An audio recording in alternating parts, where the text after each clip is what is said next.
The F.B.I. in Peace and War.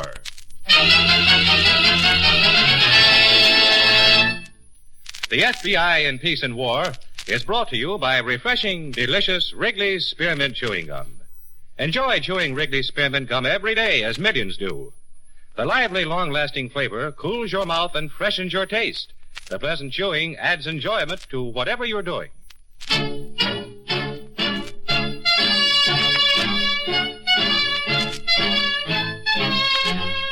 Another great story based on Frederick L. Collins' copyrighted book, The F.B.I. in Peace and War. Drama, thrills, action. Tonight's story, The Handyman.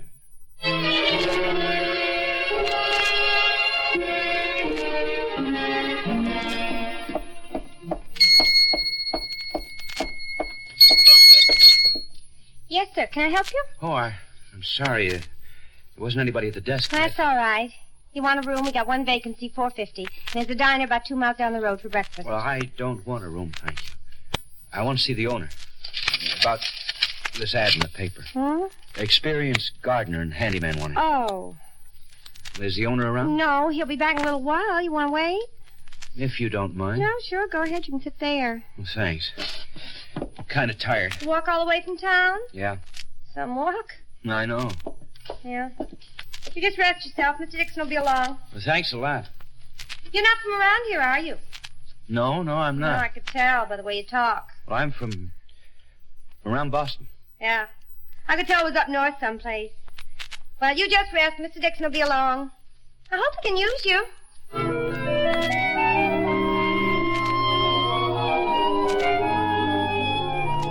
In the spring of 1951, our technical laboratory received a package from the chief of police of the city of Harvale, Massachusetts.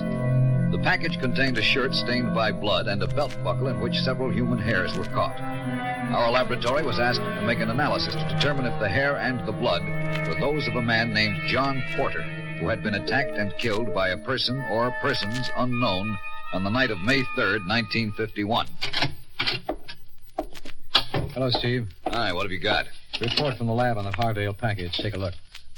Hello, I want to call Chief Arthur Linton in Harvale, Massachusetts. The number is Maine 0600. Thanks. I'll be here in Agent Stevens' office. So the samples check. Uh-huh. Same blood, same hair as Porter. They haven't sent out an alarm for this guy Gibbon yet. No, I guess they wanted to be sure first. You think we'll be in on it? Probably. But it looks pretty interesting. From the motive angle. Yeah. It wasn't robbery. It wasn't revenge. It wasn't jealousy. How did they happen on this guy Gibbon? Well, from what I could figure, they were checking everyone who had any contact with Porter in the last 6 months. Gibbon worked for him as a handyman and was fired. When they went to Gibbon's boarding house to ask questions, he was gone. Left abruptly. Didn't even take all his clothes. That's where they got the shirt and buckle. Uh-huh. Oh, excuse me. Hello? Yes, I'm ready. Hello, Chief. This is Agent Reynolds down at the FBI. Well, fine, thanks. Chief, I have our lab report on that Harvale killing. Your boys were right. The blood and hair samples are the same as those of the dead man.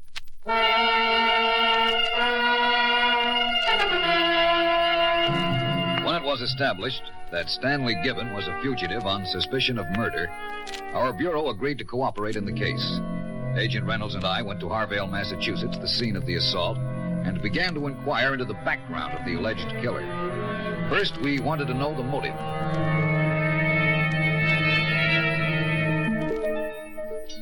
Why did you want to come way down here? Oh, I don't know. I get kind of restless this time of year. I like to travel. Yeah. Me too, but I gotta get stuck in a dump like this. Cleaning silver, making beds. I know. That's what they do to you deliberately. You can say that again. They're resented if you've got an education. They who? Certain people. What are you talking about? Nothing. It's just that, well, there are certain types of people who resent certain other types of people. They prevent them from getting the best jobs, and they talk behind their backs. Yeah? Yeah, I know it for a fact. You're a funny kind of a guy, you know that? Mm-hmm. You think so? In a nice way, I mean. You know what? What? I bet you read a lot of books, hmm? Yeah, I read a good deal. Metaphysics, mostly. What's that? Well, it's studying about things beyond the physical world. No kidding. I could have been a college professor. They hadn't stopped me. Gee, that's a shame. I didn't get out of high school. Mr. Dixon. I thought he was in the village. He spies on people. Hello, Stanley. You going to cut the back lawn this morning? I can't, Mr. Dixon. That mower's so dull it wouldn't chop butter. Well, I told you last week to have it sharpened, didn't I? Yes, you did. But I'm not responsible for every piece of mechanical equipment on the place, Mr. Dixon. All right, Stanley. I'll call the lawnmower man and have him pick it up. When you're finished with the rooms, Gladys, you can do the office. Yes, Mr. Dixon. He had no right to do that.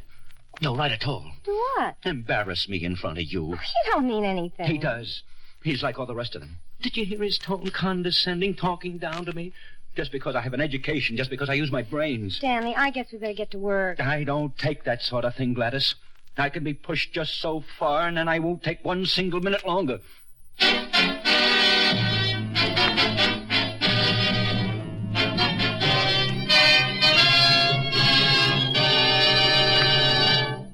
Back to the Handyman in just a moment. Friends, one reason it's a good idea to chew Wrigley's Spearmint Gum every day is that it satisfies you without being rich or filling. You can chew Wrigley's Spearmint after meals, between meals, anytime, and as long as you want. You get your satisfaction from the delicious flavor and the natural, pleasant chewing. Wrigley's Spearmint Gum is wholesome and good for you. So make your daily treat Wrigley's Spearmint Chewing Gum. It's a treat you can trust for healthful daily enjoyment. Always keep a package or two of Wrigley's Spearmint Gum handy in your purse or pocket. Be sure to get Wrigley's Spearmint Chewing Gum. Healthful, refreshing, delicious. And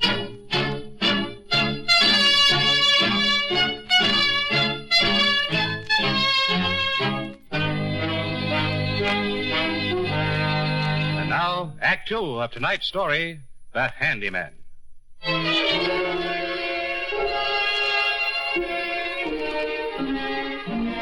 Among the many people we talked to about Stanley Gibbon was the landlady of his rooming house, Mrs. Delaney.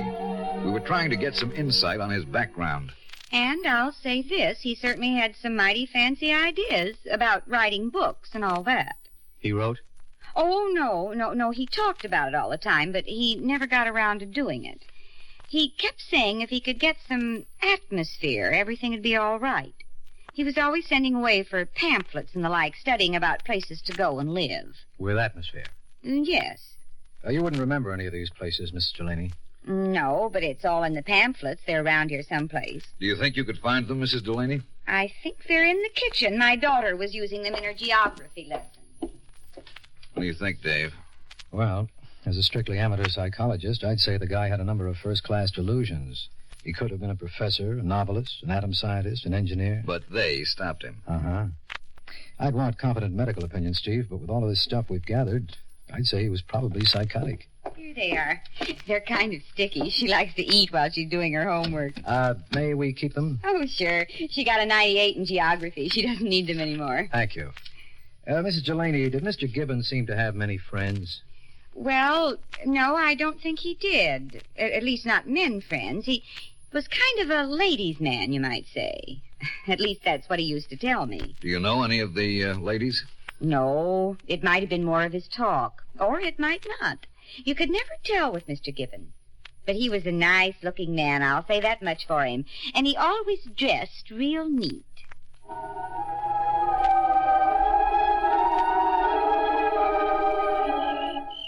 And that's one thing I always notice, the way a fellow dresses. It indicates character, I think. Yes. Clothes are very significant. My husband, he was a snappy dresser till we got married. Then you should have seen him. You weren't very happy, were you? He was mean, and he was a cheapskate, too. All the time hollering about money. I couldn't stand it. Yeah, I know. You couldn't be mean like that, Stanley, could you? I hope not. I hope not, too, because, well, after all, I've only known you a month Gladys, now. I said I wanted you to think it over. I didn't want you to rush into anything. Oh, I've been thinking, all right. I mean, I rushed in with Clifford, and we had to have that divorce and all, and I wouldn't want that to happen again. Oh, I wouldn't either. Not for anything. Oh, Stanley. Every person is entitled to happiness, Gladys. I know. They try to take it away from us, but we have to strike back. Yes, that's right. We won't let them stop us this time, will we? No, Stanley. No one? No one. Gladys. Yes?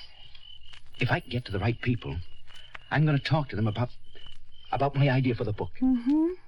I don't know how much money I should ask for in advance. It ought to be enough for us to go away on, don't you think so? Anything you say, Stanley. Yeah. I think I'll ask for $2,500. That would be nice. Well, that's little enough, isn't it, for an idea like mine? Of course, Stanley. Yeah. That's what I'll ask. $2,500. They better not turn me down this time. They just better not. That's all I've got to say.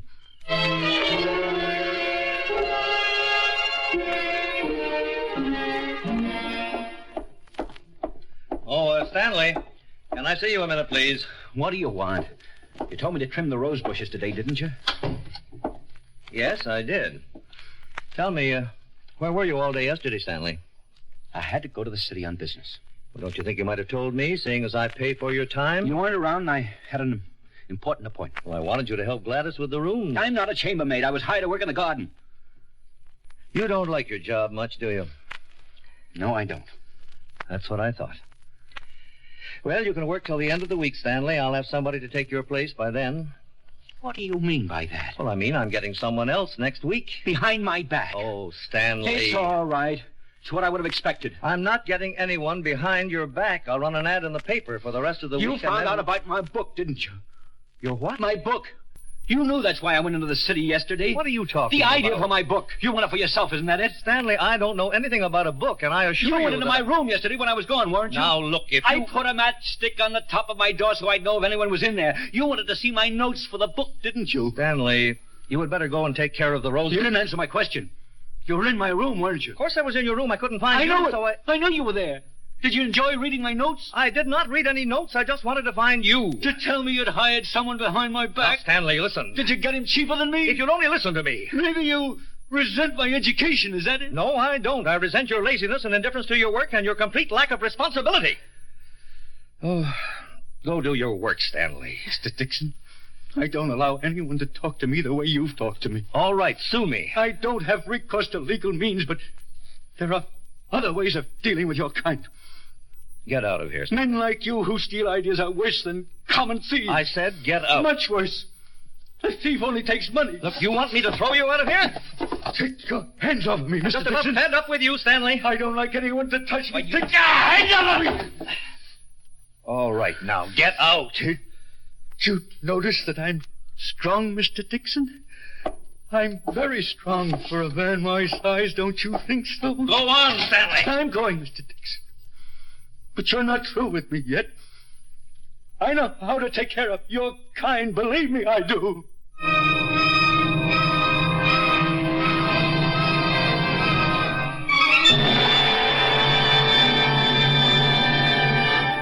Back to the Handyman in just a moment.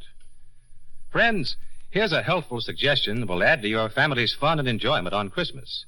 While you're doing the rest of your Christmas shopping, get some packages of healthful, delicious Wrigley's Spearmint Chewing Gum. Hang glistening packages of Wrigley's Spearmint on your tree. They're white, red, and green, real holiday colors, and they'll give your tree an added attractive touch of color and cheer. Slip a few packages of Wrigley's Spearmint Gum into Christmas stockings. They'll delight the children. Remember, too, Wrigley's Spearmint Gum is a wholesome, non-filling treat for your family to enjoy after those big holiday meals. So for extra holiday enjoyment that costs very little, get a supply of Wrigley's Spearmint Chewing Gum. Healthful, refreshing, delicious.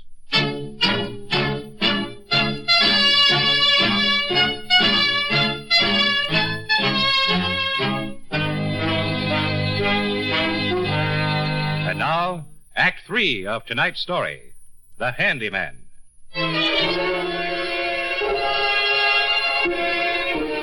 The travel pamphlets which Stanley Gibbon left in his room at Harvale were the only substantial leads we had in the case. One pamphlet from a bus line had one particular tour circled in red pencil. The ticket seller on this bus line seemed to remember a man of Gibbon's description, so we followed the lead further and talked with the driver of the bus on that particular run. That would have been sometime early part of last month, huh?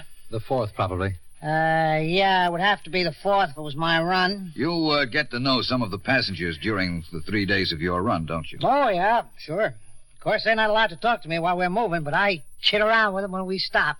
Now, there was one guy I remember. He was something like the one you were telling me about, kind of the nervous, wiry type. He was writing things in a book all the time. And Writing? Yeah, like he was taking notes. I asked him, I was kind of kidding, what he's doing, notes for a magazine? And kind of once a guy did that, and he wrote up this piece for the Sunday paper. Did he tell you what the notes were for?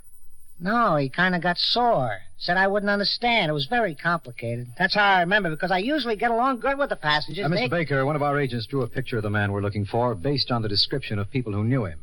Will you look at this, please, and tell us if that's the man? It looks an awful lot like him. At least the way I remember. And we believe he was wearing a corduroy jacket like that at the time. Yeah, I think this guy wore a corduroy jacket. Yellow. And it needed cleaning, the way I remember.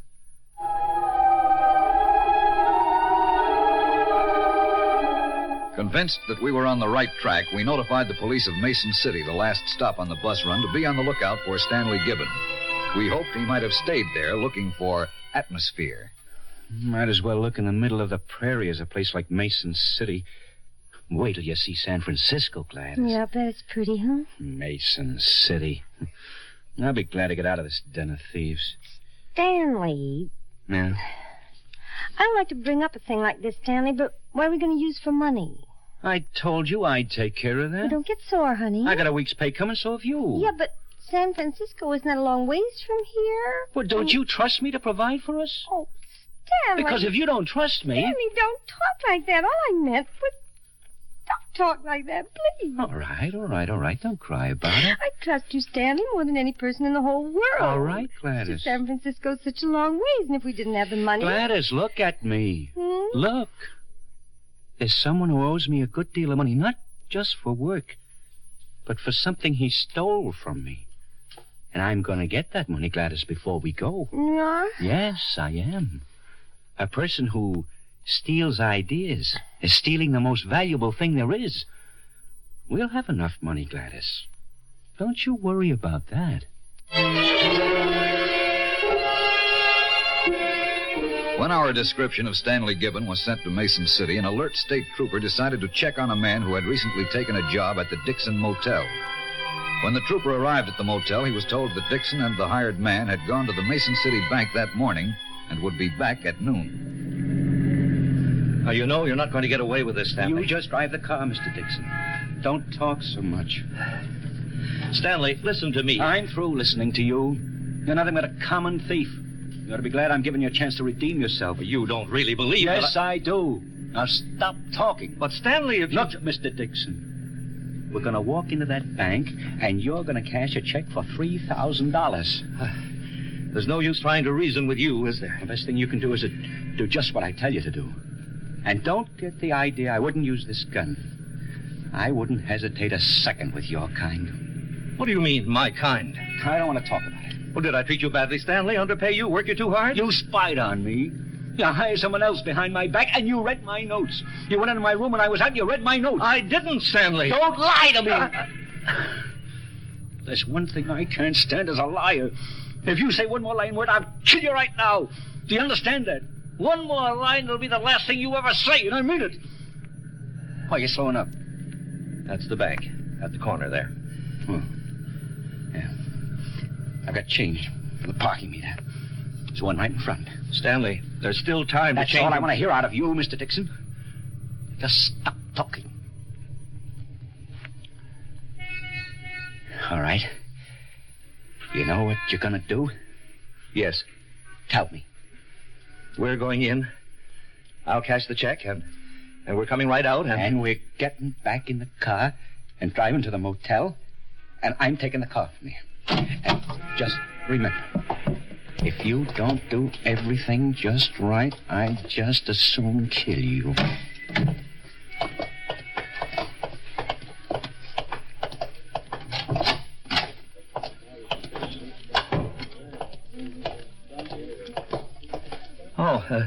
Good morning, Miss Riley. Good morning, Mr. Dixon. I'd like to cash this check, please. It's rather large. It's $3,000. Could you wait just a minute, Mr. Dixon?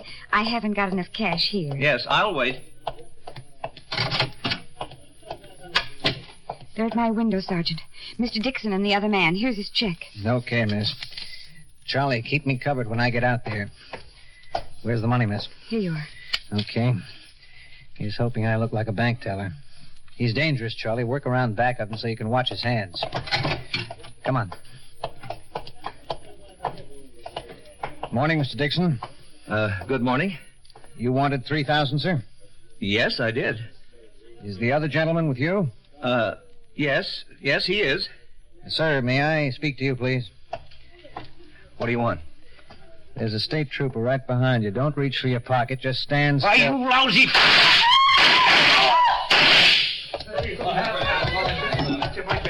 Yes, well, what do they do? There's a gun in that pocket, Charlie. Take it away from him. I'll phone the ambulance. Looks like he's hurt.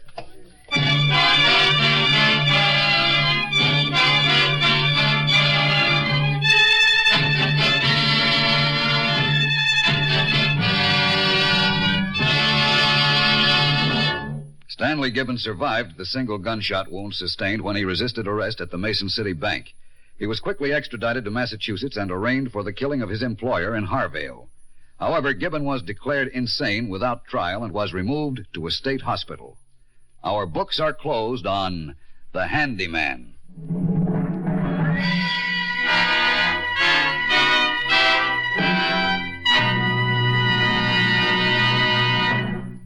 Friends, we want to remind you that it's a good idea to have plenty of healthful, delicious Wrigley's Spearmint in your home for the holidays. Hang some glistening packages of Wrigley's Spearmint on your Christmas tree. They'll give your tree an extra touch of color and good cheer. Give the children an added treat by putting a few packs of Wrigley's Spearmint in their Christmas stockings. And have some to pass around to everyone during family get-togethers. Remember, too, Wrigley's Spearmint Gum is an ideal treat to top off hearty holiday meals, because chewing Wrigley's Spearmint freshens the taste, sweetens the breath, and aids digestion. So get some packages of Wrigley's Spearmint Chewing Gum for happy holidays. Remember, that's Wrigley's Spearmint Chewing Gum. Healthful, refreshing, delicious. In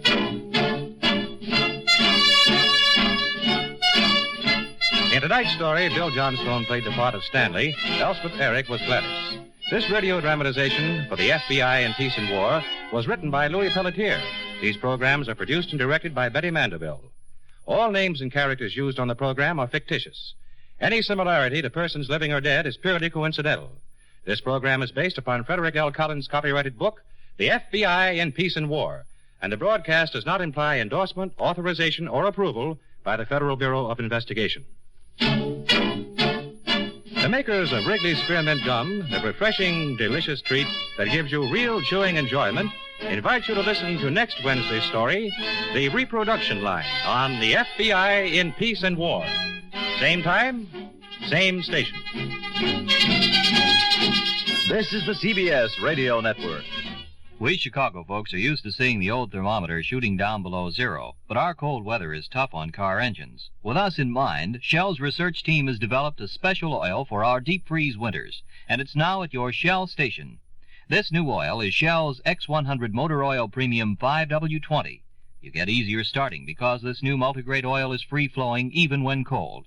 Yet it has the properties to protect your engine when it's fully warmed up. And it's doubly worthwhile because with Shell X100 Premium 5W20, you can save up to 15% on your gas bills.